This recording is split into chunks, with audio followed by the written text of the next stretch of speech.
तो चलिए शुरू करते हैं अगला टाइप जिसका नाम है लीनियर ट्रांसफॉर्मेशंस।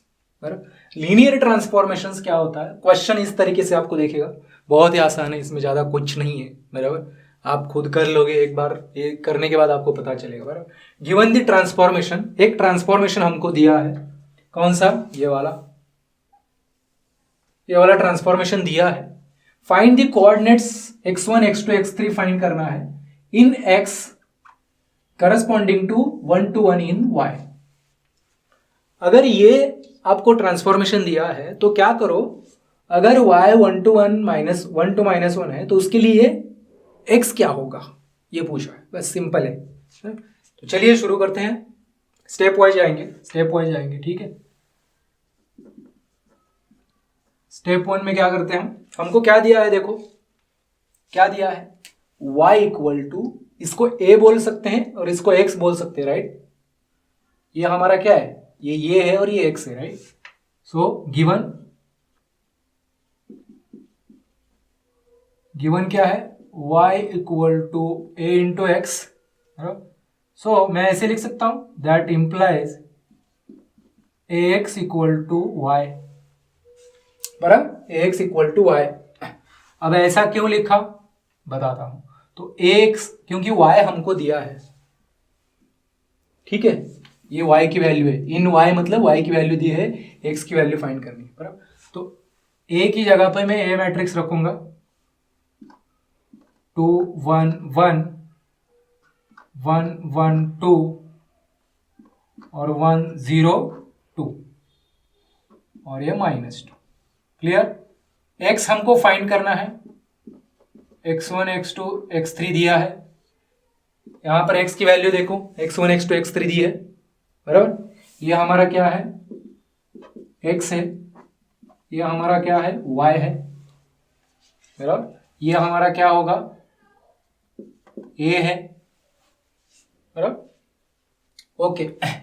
चलो आगे, y की वैल्यू क्या दी है, ax इक्वल टू y में रख देते हैं उसको, 1 2 -1।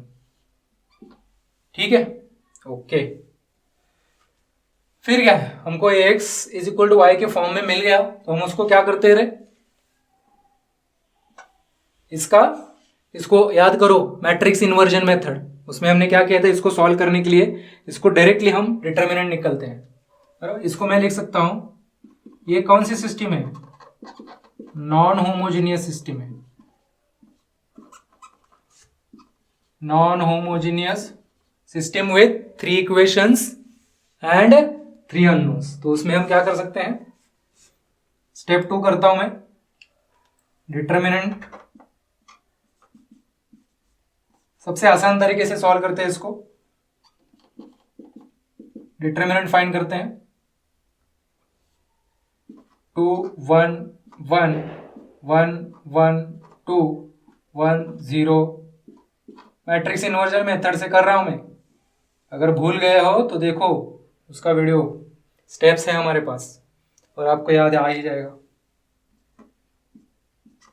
ठीक है, प्लस माइनस प्लस करते हैं, पहले डिटर्मिनेंट तो देख लो, चलो मैं बताऊंगा, डोंट वरी।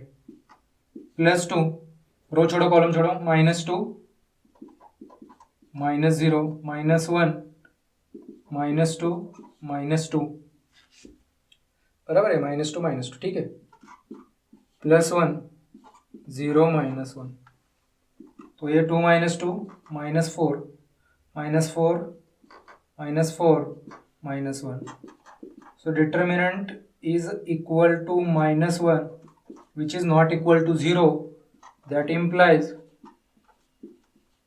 Unique solution. बराबर, इसका मतलब क्या होता है, यूनिक सॉल्यूशन, और ये भी होता है ए इनवर्स एग्जिस्ट।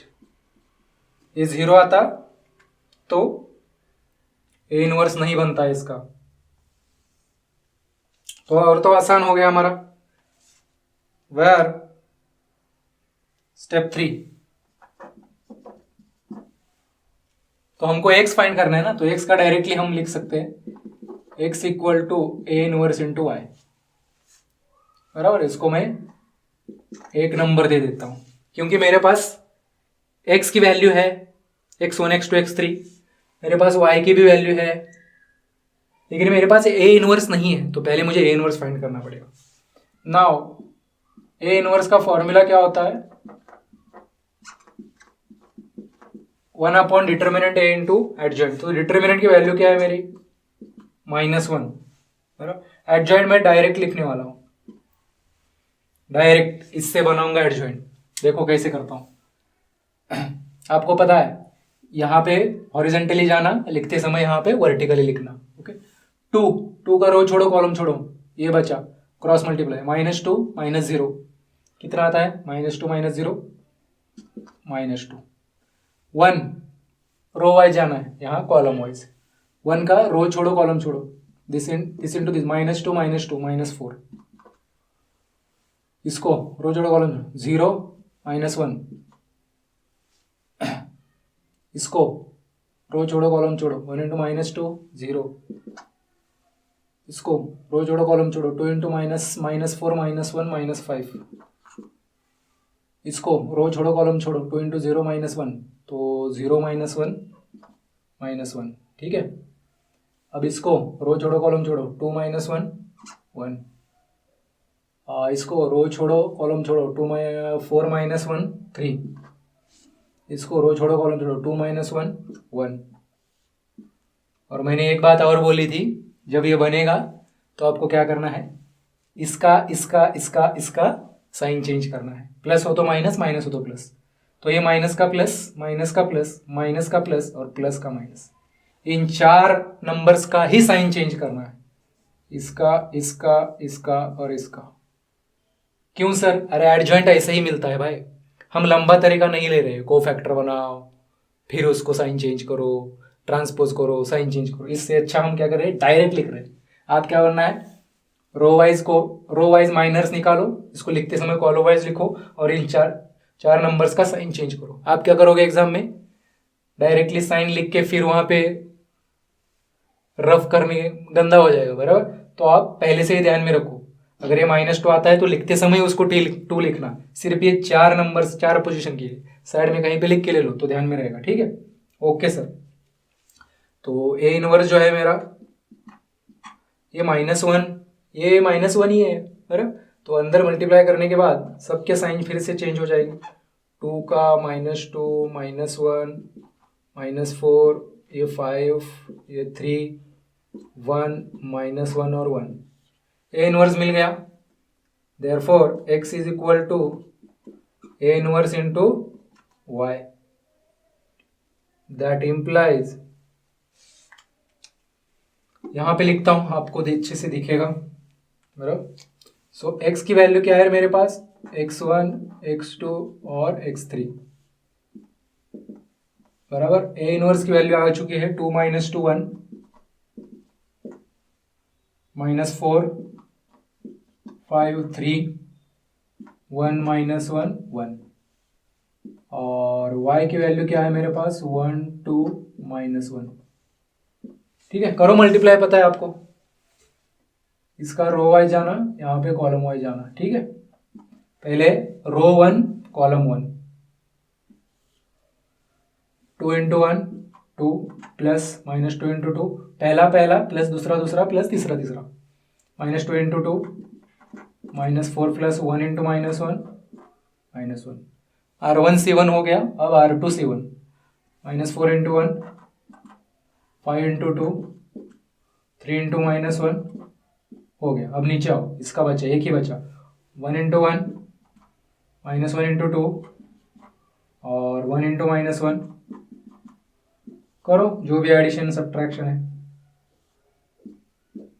तो यहाँ पे हमारा क्या मैट्रिक्स है, x1 x2 और x3 है, विच इज इक्वल टू क्या आने वाला है देखते हैं। तो हमारा लिखते समय एक यहाँ पे गड़बड़ हो गया, यहाँ पे ध्यान दो, मैंने पहले भी बोला है लिखते समय ध्यान से लिखना है।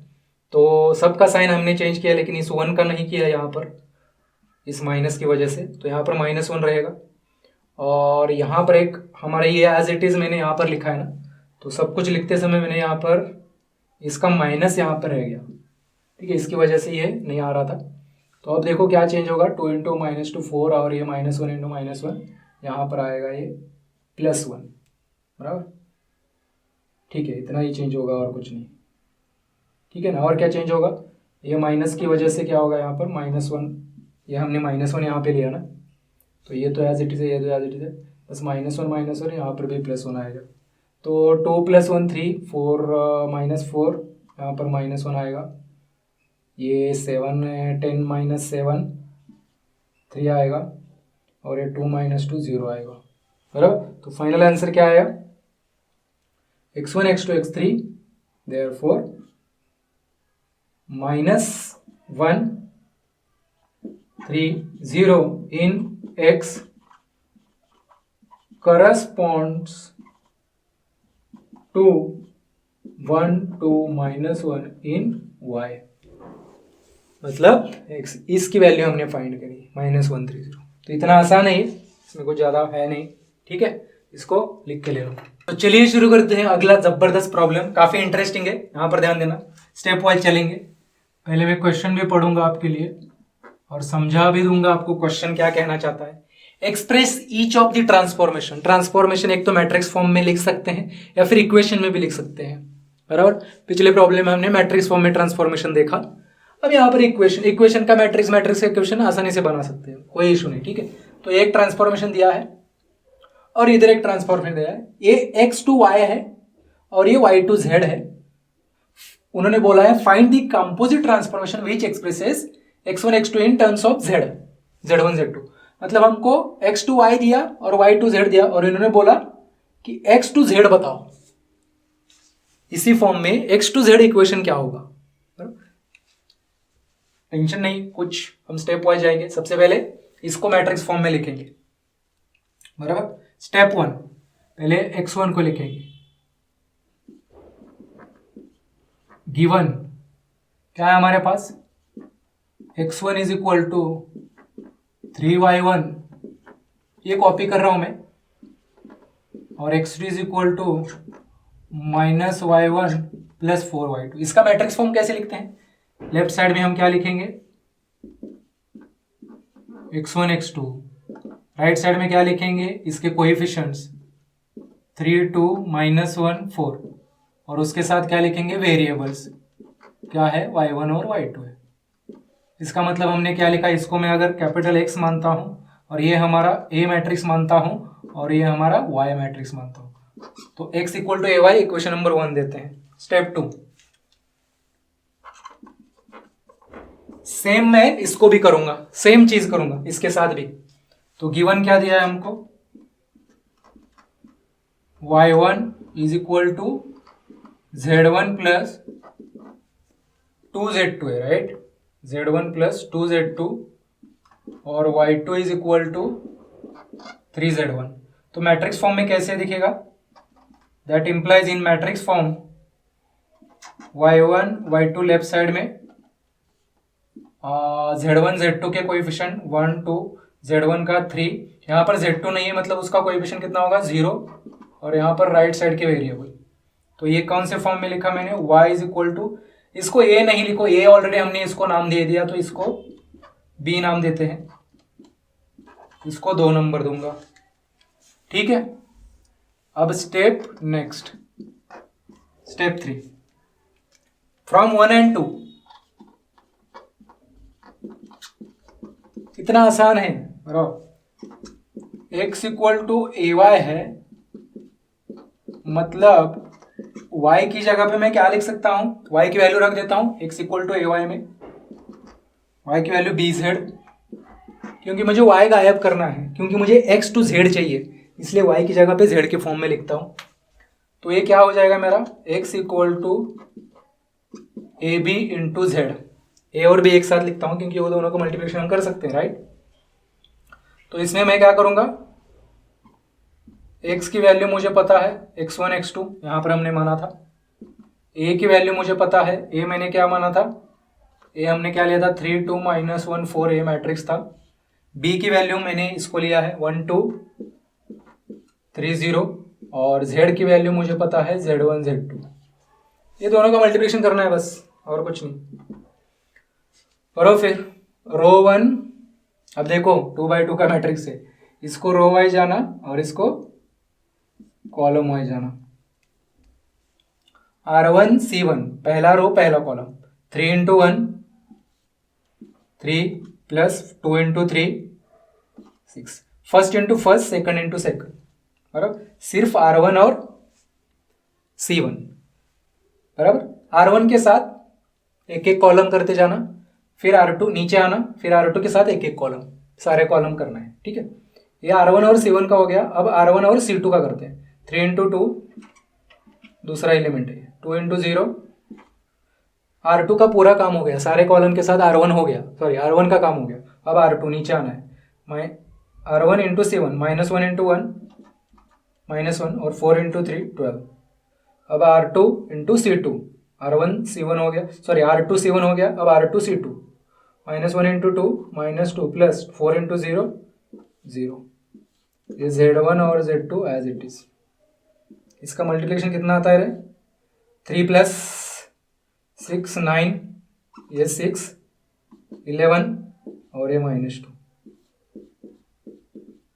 बराबर। और यहाँ पे तो x1 और x2 तो है ही हमारा ठीक है। हाँ सर तो final answer x1 is equal to x1 x2 क्या बन गया हमारा x1 is equal to sorry x1 x2 यहां पर लिखता हूं मैं x1 is equal to direct लिख सकते हो। x1 इज इक्वल टू क्या आएगा R1 इंटू दिस या फिर यहां पे पहले मैट्रिक्स रख देते हैं हम R1 into C1 9Z1 6Z2 और R2 into C1 11Z1 minus 2Z2 therefore x1 is equal to 9Z1 plus 6Z2 and x2 is equal to 11Z1 minus 2Z2 is a required transformation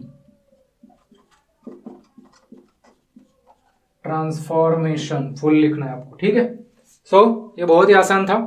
final answer क्या है x to z में करना था हमको हमने x to z में किया बराबर 9Z1 6Z2 11Z1 2Z2 ठीक है राइट इट डाउन। ऑर्थोगोनल हमने देखा लीनियर ट्रांसफॉर्मेशन। ऑर्थोगोनल ट्रांसफॉर्मेशन क्या होता है ये देखना काफी इंपॉर्टेंट है और काफी इंटरेस्टिंग है। सबसे पहले उसके पता होना चाहिए कि ऑर्थोगोनल मैट्रिक्स क्या होता है। फॉर ऑर्थोगोनल मैट्रिक्स ये कंडीशन सेटिस्फाई होनी चाहिए a dash equal to I। इसमें से a डैश मतलब क्या होगा a डैश का मतलब होता है ट्रांसपोज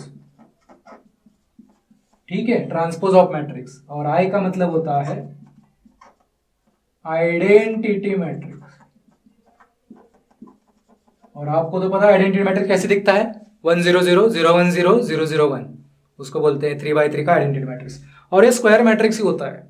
ऑर्थोगोनल कौन सा होता है स्क्वायर में मतलब number of rose and column same होने चाहिए तभी ऑर्थोगोनल वगैरह मैटर करता है 2/3 में वगैरह नहीं होता ठीक है। और एक प्रॉपर्टी है अगर ए को कोई भी मैट्रिक्स ऑर्थोगोनल होता है ना तो उसका ए इनवर्स फाइंड करना बहुत आसान बन जाता है। खाली उसका ट्रांसपोज ले लो वही उसका ए इनवर्स होता है। So A inverse is equal to A dash को 80 से भी दिखा देते हैं ए डैश कभी से भी 80 ऐसे भी दिखा देते हैं ए स्टार ऐसे भी दिखा सकते हैं बराबर। तो सेम अनेक एक से ज्यादा तरीके हैं ए डैश 80 ए स्टार मीनिंग सेम है ठीक है ओके। तो इतना ही है छोटा और ज्यादा कुछ इसमें कॉम्प्लेक्स कुछ नहीं है ऑर्थोगोनल मतलब ठीक है।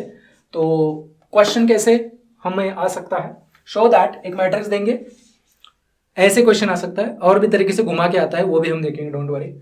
शो दैट कि ये ऑर्थोगोनल है ऐसे दिखाओ तो आपको तो पता है ऑर्थोगोनल दिखाओ मतलब क्या ए का और ए डैश का मल्टीप्लिकेशन अगर आइडेंटिटी मैट्रिक्स आया तो हो गया ना प्रूव ऑर्थोगोनल है। तो चलिए शुरू करते हैं स्टेप वाइज चलेंगे। इसमें तो एक ही स्टेप में हो जाएगा ये तो हमको ए तो दिया है बराबर। सो हमको क्या करना पड़ेगा ए इंटू ए डैश फाइंड करना पड़ेगा। अगर वो आई आता है आइडेंटिटी मैट्रिक्स आता है तो प्रूव हो गया शो हो गया।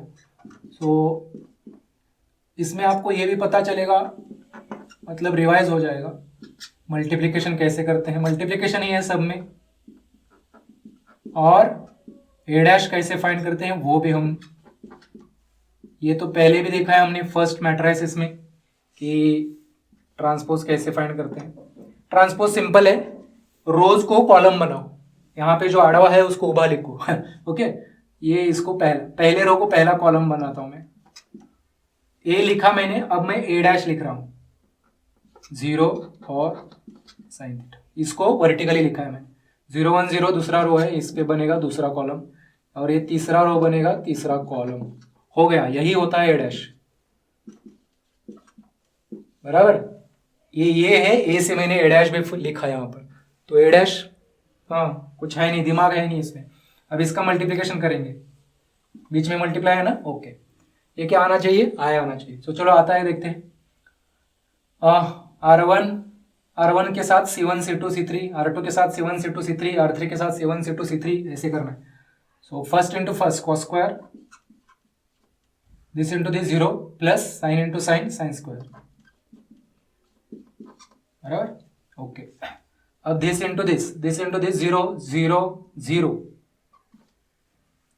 अब इसके साथ cos into sine 0 plus sine into cos, ठीक है, ओके। अब ये रो 1 हो गया, अब रो 2 के साथ 0 दिस इंटू दिस 0 0 0 1 इंटू 1 1 और 0, ठीक है, इसका 1 आ गया, 0 0 0। आगे R3 का, ये 0 आ गया, R3 का this into this minus sine cos minus sine theta into cos theta plus 0 into 0 plus cos theta into sine theta, ये थोड़ा इधर लिखता हूँ साइड में, 0 1, ठीक है। अब यहाँ पे क्या आएगा? 0 0 0, और लास्ट वाला minus sine into minus sine sine square 0 plus cos into cos cos square. और ट्रिग्नोमेट्री की सबसे पहली जिंदगी में हमने जब ट्रिग्नोमेट्री देखा था, हमको पता है sign square plus cos square 1 होता है, तो इसकी जगह पे 1 रखो। ये दोनों क्वांटिटी सेम है, प्लस है माइनस है तो गायब हो जाएगा 0। ये भी दोनों सेम है, प्लस माइनस 0, और ये 0, और ये sine square plus cos square 1 आ गया। आइडेंटिटी मैट्रिक्स को बोलते हैं identity matrix. Therefore which is equal to I, that implies A is orthogonal matrix. Show हो गया, ठीक है। ये कुछ नहीं है, इसमें बहुत आसान है, राइट इट डाउन। तो इसकी जैसा ही सेम सवाल आप खुद करेंगे, यहाँ पर ध्यान दो। 1/√3 0, 2/√6, 1/√3 1/√2 माइनस 1/√6 माइनस 1/√3 1/√2 1/√6। ये मैट्रिक्स है, ये ऑर्थोगोनल है या नहीं दिखाओ, इसी तरीके से दिखा दो। एंड में आइडेंटिटी मैट्रिक्स आना चाहिए, क्रॉस मल्टीप्लाई करना है सिर्फ, बराबर, कुछ है नहीं, ठीक है। इसको सॉल्व करो।